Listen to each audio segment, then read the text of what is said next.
په غسل کې 3 فرض دي. خولې ته اوبه اچول دي، پوزې ته اوبه اچول دي او ټول بدن لمدول دي. خو دا 3 واړه هغه څیزونه دي که په دې کې یو ځای موچ پاتې شي د انسان نه، یعنې په ټول بدن کې د انسان نه وچ ځای پاتې شه، نو د غسل نه دی شوی.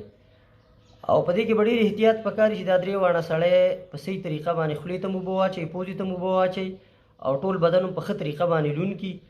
دا فرض دي. د دې نه علاوه په غسل کې چې کوم سنت دي نو په هغې کې لاس اینځل دي او شرمګاه اینځل دي، یا په بدن باندې بل ځای کې څه ګندګي پرېوتې ده نو هغه اینځل دي. د دې نه علاوه اودس کول دي. پکې څنګه اودس چې مونږ د مانځه دپاره کوو چې دقسې اودس مونږ د غسل دپاره هم وکړو. خو په دې کې به مونږ خپې پرېږدو، ځکه که اوبه لاندې ودرېږي نو بیا څه پیدا نه کوي. دې وجې نه خپې به وروسته اینځل پکار وي. او که اوبه نه ودرېږي بیا که سړی اول کې وینځي نو څه مسله نشته.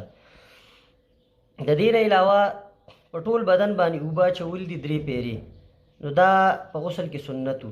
د دې نه علاوه یو خبره بله ځان سره زده کړئ چې آیا زنانه به په غسل کې خپلې کمسۍ سپړي که دا به نه سپړي. نو کمسۍ سپړدل په زنانه باندې نشته دی، خو په دې شرط باندې چې دا د ویښتو د یخونو ته او د سټو ته اوبه ورسوي، نو بیا پې کمسۍ ښکلا وهل نشته دی.